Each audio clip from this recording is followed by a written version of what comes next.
The X Zone Radio Show with Rob McConnell is largely an opinion talk show.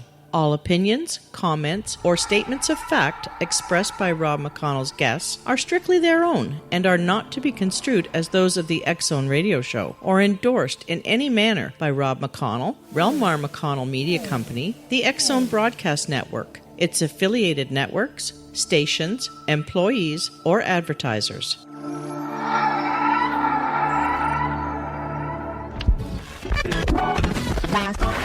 All Hit Radio.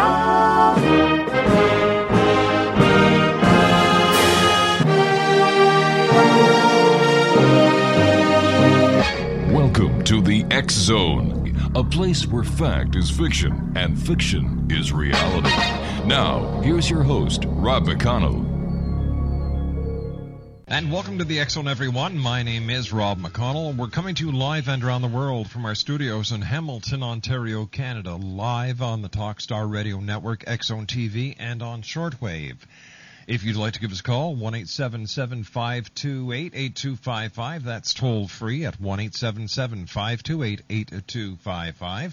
My email address is xzone@talkstarradio.com. On MSN Messenger, talkstarradio@hotmail.com.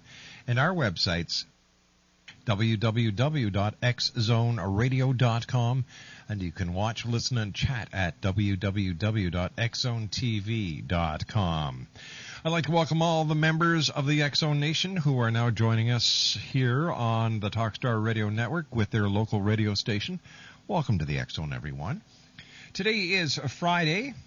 Well, it is in Eastern Canada, anyway, in the United States, Friday, June the 27th. And on this day in 1652, America's first traffic law went into effect when galloping was banned in the streets of New Amsterdam, which eventually became New York City.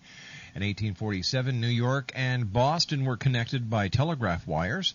On this date in 1882, the Bank of Japan was established. If you're wondering, yen, get it? Yen, when? Okay.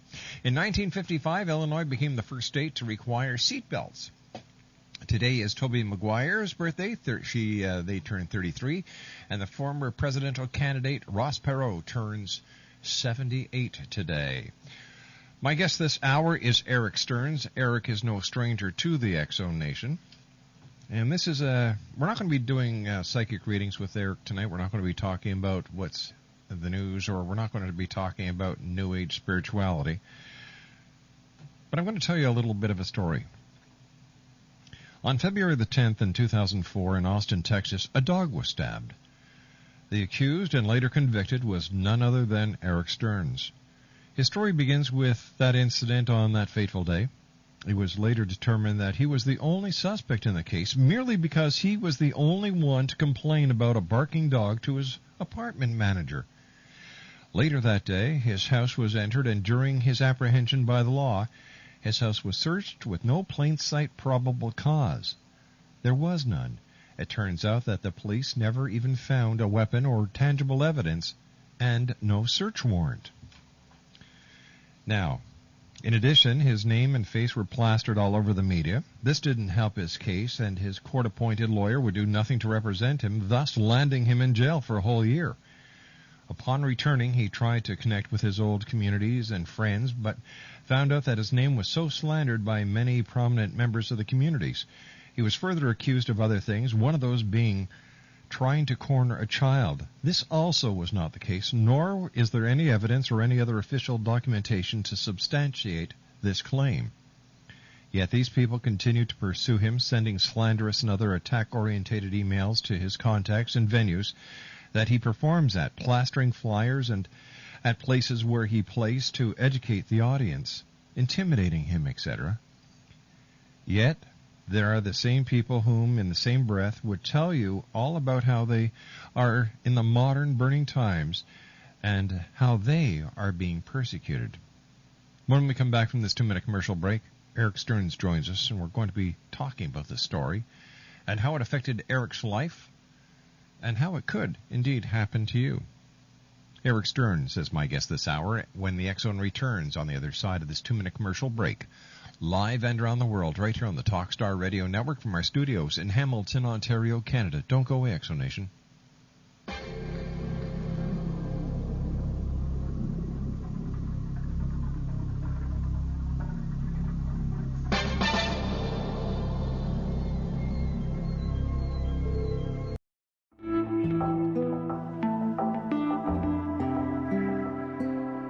Take a step back in time and discover old Florida cuisine at Marsh Landing Restaurant in Fellsmere. Enjoy delicacies such as frog legs, gator tail, catfish, and swamp cabbage, or enjoy the more traditional cuisine like hand-cut Angus steaks, ribs, and seafood. Join us for breakfast with a southern flair featuring sweet potato pancakes, biscuits and gravy, and much more. Planning a party? Marsh Landing's private dining room can accommodate groups from 8 to 80 people. While you're visiting, enjoy the historic pictures, artifacts, and stories that line the walls. Marsh Landing is truly a unique experience. Marsh Landing Restaurant, 44 North Broadway in historic Fellsmere, or visit marshlandingrestaurant.com. Marsh Landing, Old Florida cuisine at its best.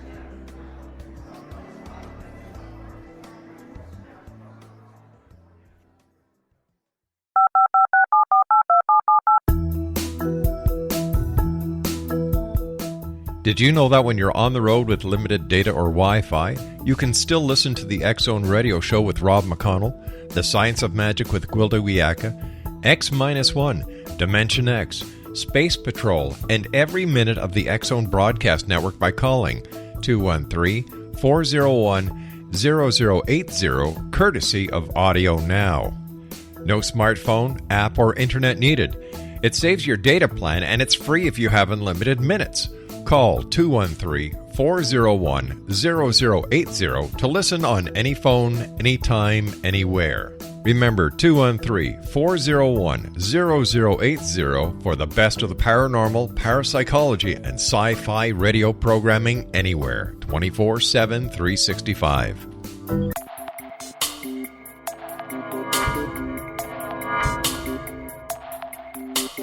Are you interested in the paranormal, ghosts, UFOs, or psychic phenomenon? Join me, Tim Bartley, co-host of Talking to Spirits with Lightworkers Tim and Justina, coming mid-January 2017 to the XZBN. We will channel spirits live and talk to them, revealing all kinds of amazing information. Spiritual attachments will be found and removed on the show, and so much more. To find out when you can listen to Talking to Spirits with Lightworkers Tim and Justina, visit www.xzbn.net for listeners on both sides of the veil.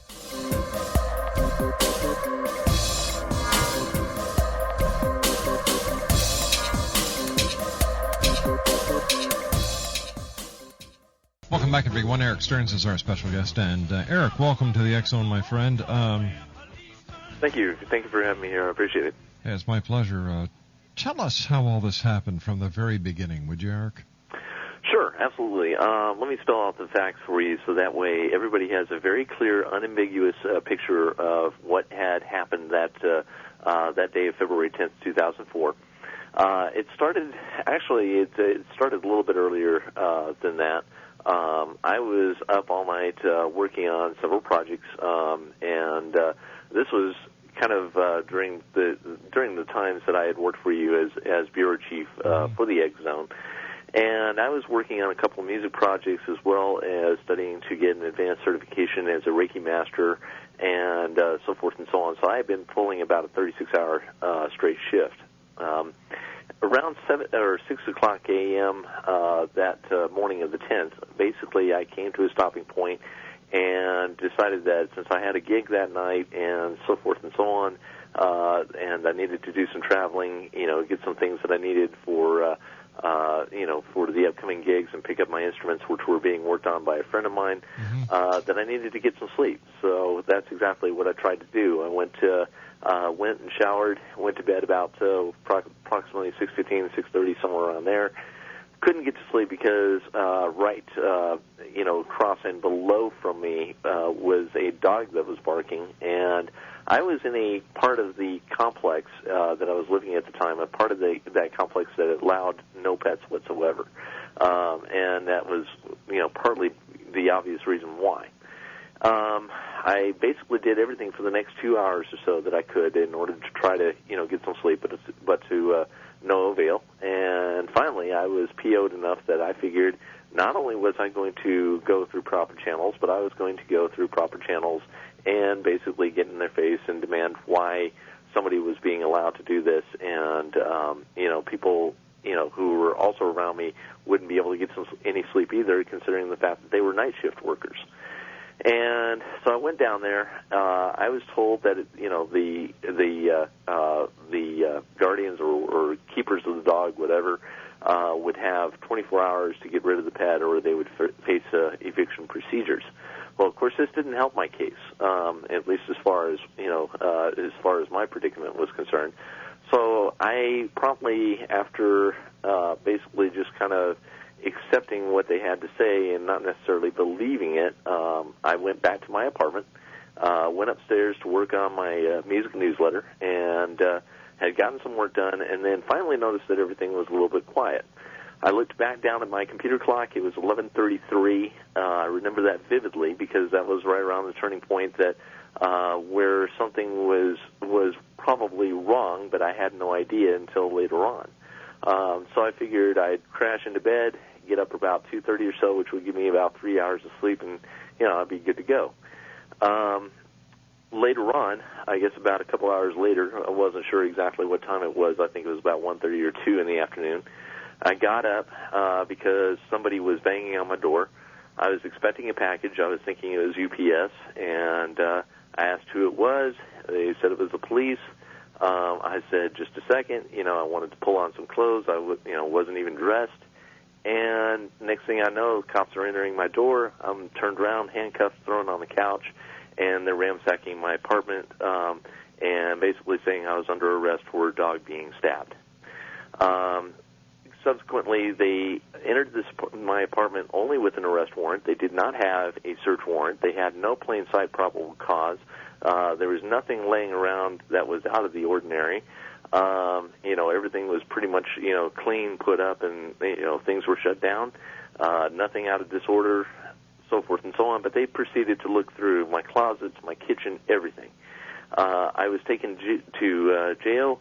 I was appointed a court-appointed attorney who subsequently did nothing, even despite the fact that he could have easily won that case. They had no evidence. When I asked him for what evidence that they supposedly had against me in order to indict me, he would not come up with it. He just came up with an arrest warrant affidavit, which I thought was pretty insulting to the intellect, to say the least. After doing my own research and doing case study and stuff like that, basically doing the homework for my lawyer, basically it came to no avail. I was pretty much shut down. All the pleas, or basically all the motions that I had filed were denied. And so therefore I was subsequently, pretty much pinned against the wall, so to speak, with a 2 to 10 year sentence because supposedly a knife was used as an aggravated weapon. And I was told that if I didn't plead guilty, that I would get that. If I pled guilty, then I would spend another 2 months in jail after a 10-month bout with the court system, but yet I would still have a felony on my record. Afterwards, and let me rewind this. Sure. There was no way that I could have climbed that balcony, supposedly where that dog was at, for the following reasons. One, I'm visually impaired. It's hard for me to see, certain types of terrain in order to step without, either twisting an ankle or worse. Second of all, it was, and this is something that everybody can check, the weather forecast that day, we were under a winter storm advisory. We were getting sleeting rain and or freezing rain and sleet, and things were already slick as it was. The third point is that these balconies were made of diagonal slat boards. In other words, is that they went diagonally. There was no way to get a really good foothold, especially in the middle of thorny bushes. So how in the heck could I have gotten over that without injuring myself, or worse, or even killing myself for that matter, and stab this dog and get back over and get back to the apartment. Second of all, as far as I was concerned, when I went to the management office and back from the apartment, I noticed that there was nobody around. They said they had witnesses. They weren't willing to bring those forward at all. So then I spent a year in jail, basically kind of in the meantime being interrogated by guards and prisoners as far as what I did.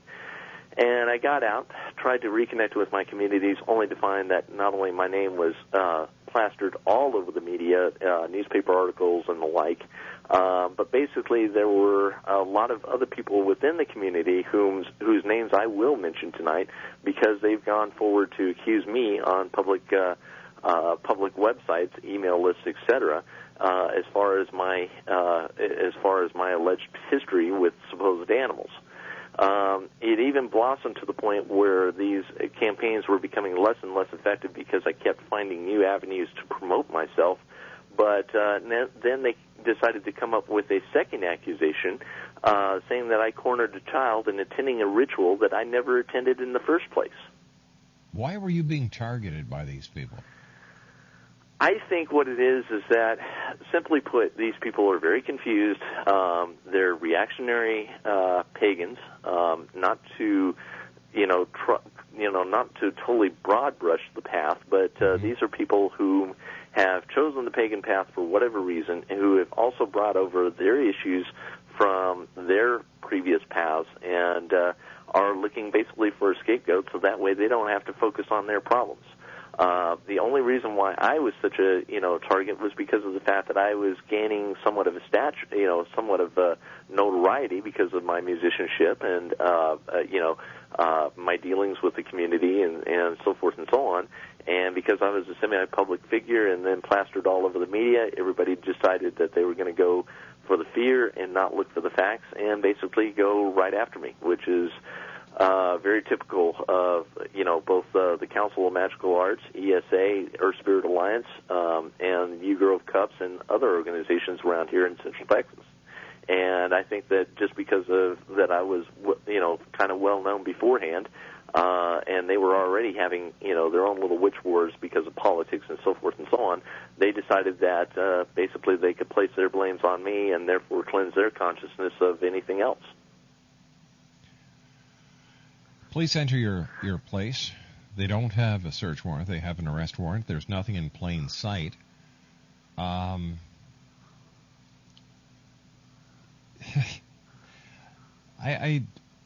could they convict you if there were no witnesses, there was no weapon? That's what I'd like to know. Constitutionally, they cannot do that. Constitutionally, when they went into my house without a search warrant, they were already violating my right, to basically having a search warrant, knowing what they were searching for, which is directly related to the Fourth Amendment, which protects against illegal search and seizure. And also, it also violated in other ways the 14th Amendment, but it was the Fourth Amendment that was continually violated. I don't know how or why they can get away with this. My story is not necessarily atypical. It's something that you hear going on a lot about our quote-unquote justice or legal system. And, it just, it bothers me that here it is that this can be done with such impunity, and at the same time that somebody who did not commit this crime, it was not me, can go on being punished over and over again, for something that he didn't do when the facts were never really borne out. Why do you think the public defender did not defend you? I think one is there's two reasons that I think are the situation. One is that a lot of these public defenders are overloaded. They are they have a lot of cases on their plate as it is. They're chosen as public defenders for different cases because of the fact that they're on some sort of rotation. I happen to get this guy. And I just don't think that he really, to be honest with you, gave a damn about my case. And I don't know why he did this. I asked intelligent questions. I did the homework for him. I did all the research and all that stuff. This is something that he should have been doing. Why it is, I have no idea. Why. And that attorney's name is Kyle Tom Lowe. I have no idea why Kyle has done this and why he, has chosen to take, action in order to ruin somebody's life. I think that's incredibly unprofessional. And I think, too, the second reason is that it was probably out of his own personal bias, which is also against state bar rules, if I'm not mistaken. His bias about what? About, well, I think it's about animals and stuff like that. Plus, it was on the media, all over the news and all that stuff. And I don't think he really wanted anything to do with that sort of spotlight. All right, stand by, Eric. You and I have to take a couple of minutes with the news at the bottom of the hour. When we come back, more of this very interesting story as the X Zone continues live and around the world right here on the Talkstar Radio Network. This is the X Zone Broadcast Network, broadcasting worldwide on broadcast affiliates and satellite program providers, including CNN Broadcast Network, Sirius Satellite Network, Star Media, Good News Radio Network, Angel Broadcast Network, Wiki Broadcast Network, and WPBN TV. For more information on the X Zone Broadcast Network, visit us at www.xzbn.net.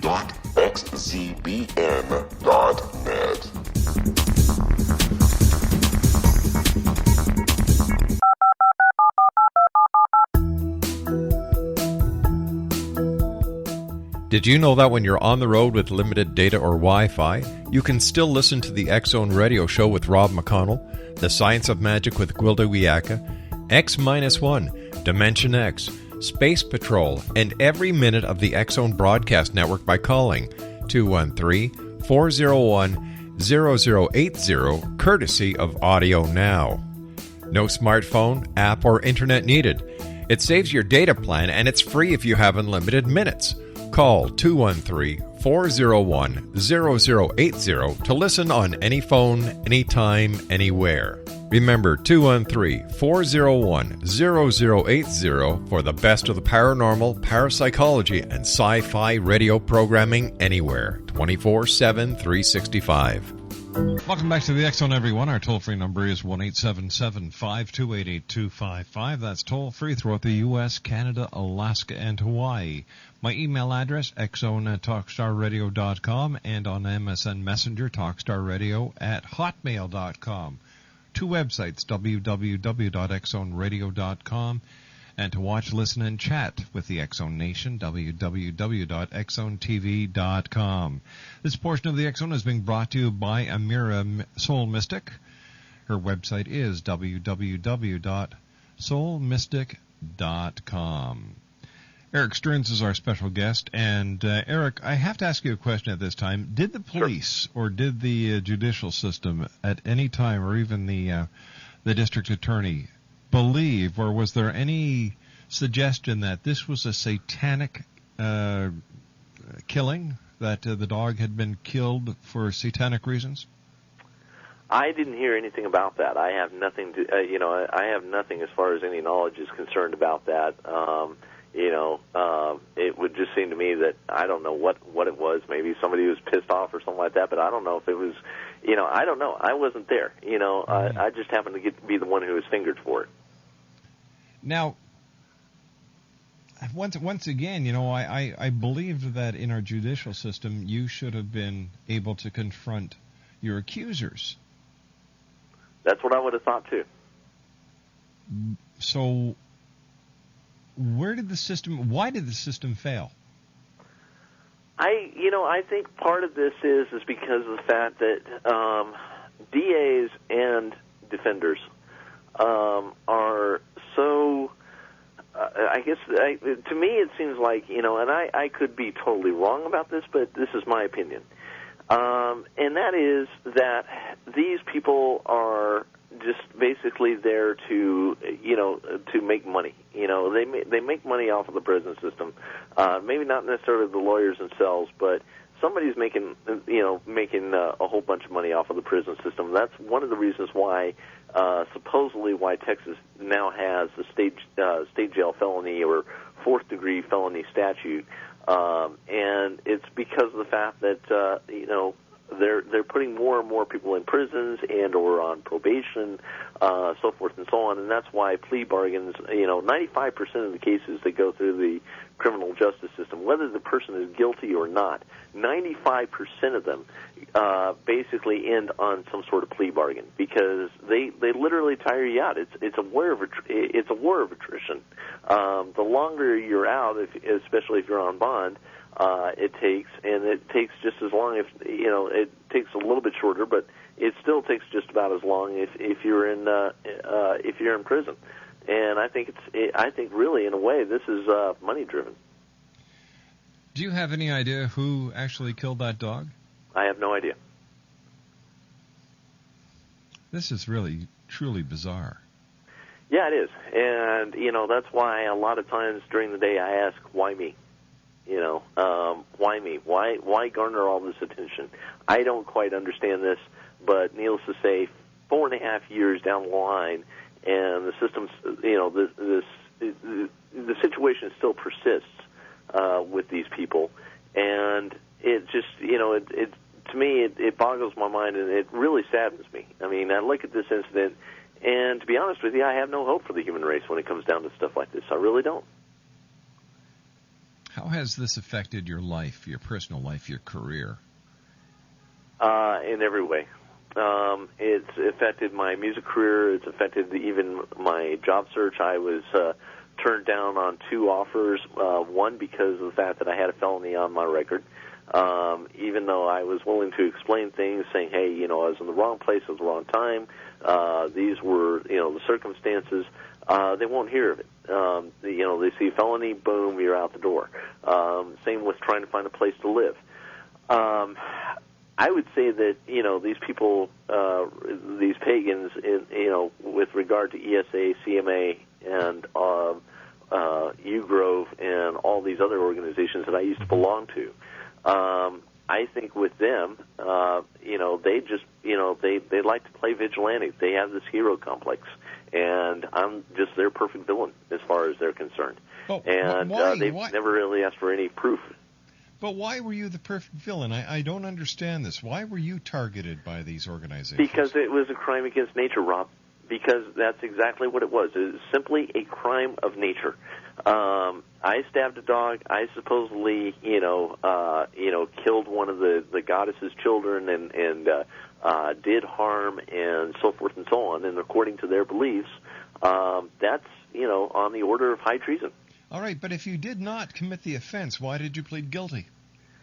Because I didn't want to be hit with a 2 to 10 year sentence. I wanted to get back into society as much as possible. And when I found out that my lawyer was not doing anything, I figured, that's it. You can't fight the system, which was a major mistake on my part. Couldn't you have asked for a different lawyer? I could have, but I've also had a couple of other people who have been through the system, and one of them actually did fire the court-appointed attorney and was basically intimidated by the judge, either to, basically accept the next lawyer that was given to him, or basically there would be consequences. There's intimidation that goes on. Now, you read the affidavit for the arrest warrant. Mm-hmm. What was the proof in acquiring the arrest warrant? Supposedly there was an eyewitness. Now, get this. The description was very vague. They just said, quote, unquote, that it was a guy in a green jacket. There was nothing as far as hair color, hair length, what the person was wearing, so forth and so on. It was just a guy in a green jacket. Well, yes, I happened to be wearing a green jacket when I went down to management, but I also passed about a half a dozen other people, or a couple of other people that had green jackets, and they were on their way to work at the time. This was about 8:45 in the morning when I went to go to management to complain about this, and it just said a guy in a green jacket, nothing more, nothing less. It's public record; anybody can look that up, and that's all it was. And as far as I know, somebody was coached into to saying that so they could wrap up the case. These organizations that you were talking about, the pagan organizations. Yes. Tell us more about them. Well, let me try to keep this as unbiased as possible. Unfortunately, I have very strong opinions about these organizations, but these are pagan organizations, or basically pagan interfaith organizations. Council of Magical Arts and Earth Spirit Alliance are basically 2 organizations that are basically for networking and supposedly sharing of ideas and so forth and so on. same with U Grove Cups, which is part of the Universal Unitarian Church. They're basically pagan outreach organizations as far as that's concerned. That's what their function is. If you ask me, I think, one, they've grown a little too big for their britches, and two, they've gotten a little bit too political because of the fact that one was an offshoot of another due to a schism earlier that year or earlier the previous year, back in 2003, and it was a result of bad politics. And a lot of the same leaders that were in CMA are in ESA as well as in U Grove. So unfortunately, we've got a couple of very hot-headed, very crazy people in positions of power that, as far as I'm concerned, especially for a spiritual organization, should not be in any sort of position or responsibility. Had you belonged to these organizations? Yes, I did. I was a member of CMA from 2002 up to 2004, and was invited back in late 2003 to be a member of ESA as well as part of their core talent. In other words, a musician that would play at their festivals on a regular basis. As a matter of fact, I had even negotiated at least a verbal contract with them to play all 5 of their scheduled festivals that year, and as part of my tour. And but of course that didn't happen because of the ensuing incident. Do you have any idea, or any hunches, or any hypothesis on why you were fingered out for this crime? The only one that I have is basically that I was kind of a victim of magic. Unfortunately, I had relations with basically I was friends with not only some of the higher ups in CMA, but also another person who basically prides herself on being kind of a man destroyer. She talks about a lot of her ex-husbands, so forth and so on, being being destroyed by her in one way or another, and so forth and so on. I had parted ways with her, banned her from my lists because of the fact that the list that I was running at the time, banned her because of the fact that I was getting harassing emails from her, so forth and so on. And then one day I got a threatening letter saying that you're going to need, saying, quote, "You're going to need me or else your ship will sink." And I really, to be honest with you, have a feeling that and this is just something, it's something that necessarily I can't prove tangibly, but I can basically say that, I'm sure that considering that she is somewhat of a powerful magician, she basically didn't necessarily cause things to happen, but I'm sure that some gateway was opened of some sort. 1-877-528-8255 is toll free. Erik Stearns is our guest. And Erik, the owner of the dog, what kind of dog was it, first of all? According to the newspaper article, it was a white Pomeranian, supposedly a white Pomeranian puppy. Now, had you ever seen this dog before? No, I haven't. Were there other complaints into the super's office about this dog? Yes, I did. When I went to the management office, I found that there were at least 2 other complaints. They said that a couple of other people had called in. They already knew about the problem, but according to apartment rental regulations and stuff like that, that they could only give 24 hours notice on that. So after after everything has been said and done, you've had a chance to sit down and look at the events as they unfolded. Don't questions pop up in your mind like flags are popping up all over in mine? I've thought about this incident, I don't know how many hundreds of times. I've thought about the whole situation currently and when it started. And yeah, flags do pop up in my mind. And unfortunately, if I had answers to those questions, I think I wouldn't be making such a public plea for help as far as that's concerned. Did you go to the police department afterwards and say, guys, what was all this about? What was your evidence? I'd like to see my file. I never really went back because of the fact that when you plead guilty, there's nothing else that you can do. You can't appeal it or anything like that.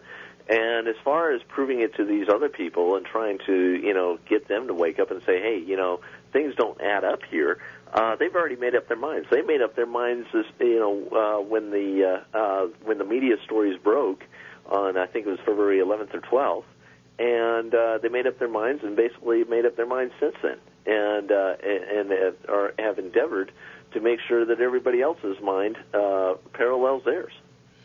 All right, so just let's try and get this clear. Were you a threat to anybody within either one of these two organizations or a threat to anyone else? Were you doing anything that would tick anyone off? Had you, there has to be a motive. What was the motive behind this? Well, I will confess that I was, how should I say, asked to do psychic readings on several members of the organizations in order to basically figure out what their motives were as far as what they were going to do next for the against the organization or for the organization. Basically, I was kind of intelligence for hire, and I think maybe if that came down to the case, that's the only thing that I can say that maybe I did wrong. I basically was called on to do some remote viewing. I was brought in on several consultations for different factions, and I think that I ended up taking a fall, karmically for something that I probably should have known better not to do. Erik, stand by. You and I have to take our final break for this hour. Erik Stearns is our guest, X-Zone Nation.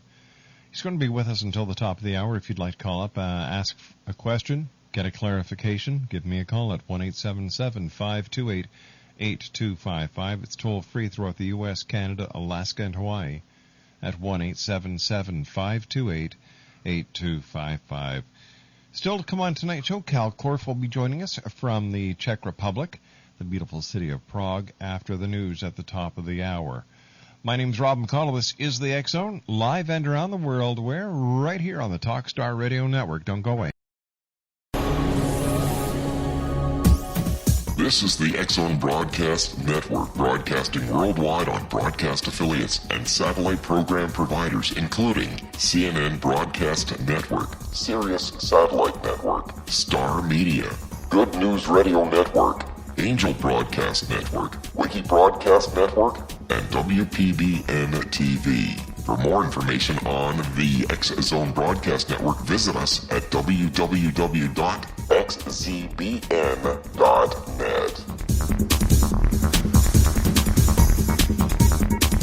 19 Sergeant Central. 19 Sergeant, check.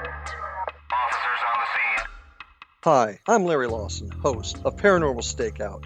With over 36 years in law enforcement, I have learned a few things. The most important is the proper gathering and preservation of evidence is vital to putting the bad guy behind bars. It's no different in the world of paranormal investigation. Whether it's the search for the afterlife, cryptozoology, UFOs, and extraterrestrials, how we gather the evidence, preserve that evidence, and present it to a jury of our peers will make the ultimate difference in proving the existence of worlds and entities that are beyond our imagination.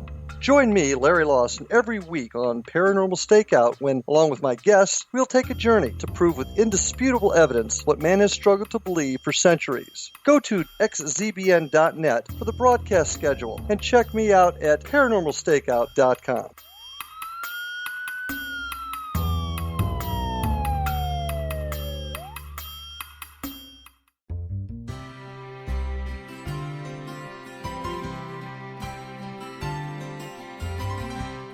True healing must address 4 levels: physical, emotional, mental, and spiritual, for us to live joyful and productive lives.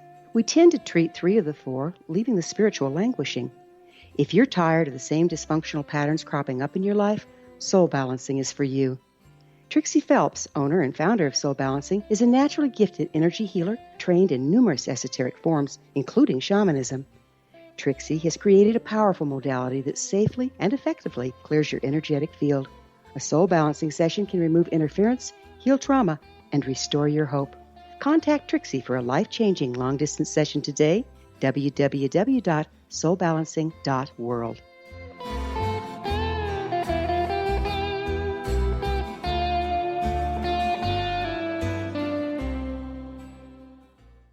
That's Broken Glass by Ty Hall and the Easy 3. 1-877-528-8255. That's toll free throughout the U.S., Canada, Alaska, and Hawaii at 1-877-528-8255. Erik, a question comes to mind. Now, you're a psychic. You do remote viewing, right? Right. How come you did not foresee this happening? And how come you can't use your remote viewing to go back in time to see who the actual perpetrator is of this crime? Any skilled remote viewer will tell you that if you're too close to the problem, you're not going to get accurate answers. Me being in the middle of this, there's no way that I could have gotten any accurate answers without my imagination getting away with myself. All right. Is there any other psychic or any other remote viewer that you know and trust that could actually do this? Not around here that I know of, no. However, there was one incident where somebody told me of one of the perpetrators of the rumor mill, and I never heard from her again. She said to tell no one, which I never did. And from that time on, she just totally disappeared. Her email address went down. I couldn't get a hold of her by phone. I had both means of contacting her, so forth and so on, and she just flat out disappeared. I had no idea what happened to her. This is truly a strange and bizarre case. Do you plan on pursuing the actual perpetrator, the guilty party, and clearing your name? Well, I don't know if that can really be done, given the fact that there's so much time passed. But as far as I'm concerned, I'm going to go after the people who have been making my life an utter living hell. Mm-hmm. And basically, if they want to try to shut me down, they're going to have a hell of a fight on their hands. Their biggest mistake is that they didn't get rid of me. Do you think that was their intention, or was this a warning? I think that's what their intention was. I don't think that this was a warning. I don't think that they're capable of that. What's your next move? Try to get the word out as much as possible. Let people know who these people are and what they're all about. In the meantime, I don't think I'd ever trust anybody who calls themselves pagan or a lawyer again, or both. It's just I hate to say that, but that's just the way that things are. The accusation where you cornered a child, where did that come from? That came from when I supposedly attended a ritual. All I did was, on that day that I was not supposed to be there, according to a prior agreement, I wasn't. I just dropped off a donation to a benefit that, or to a charity that I had played a benefit for. This ritual was in part a benefit to them. I decided to, basically pay homage to that charity. Mm-hmm. Dropped off a donation to one of the officers of U Grove Cups, and who is also one of the officers of Tejas Webb. I dropped off the donation, turned around, left. Didn't really want to have anything to do with it anyways, and 8 days later, I get this call from Stephanie Canada, who was one of the organizers of this ritual, and who is also one of the figureheads, not only of U Grove but of the other organizations as well. And basically, as soon as I picked up the phone, she's screaming at me and so forth and so on, saying that I cornered somebody's daughter. Erik, we've run out of time for tonight. We'll have to have you back on to conclude this very interesting and unique case. When we come back, Cal Korff joins me here in the X Zone, right here on the Talkstar Radio.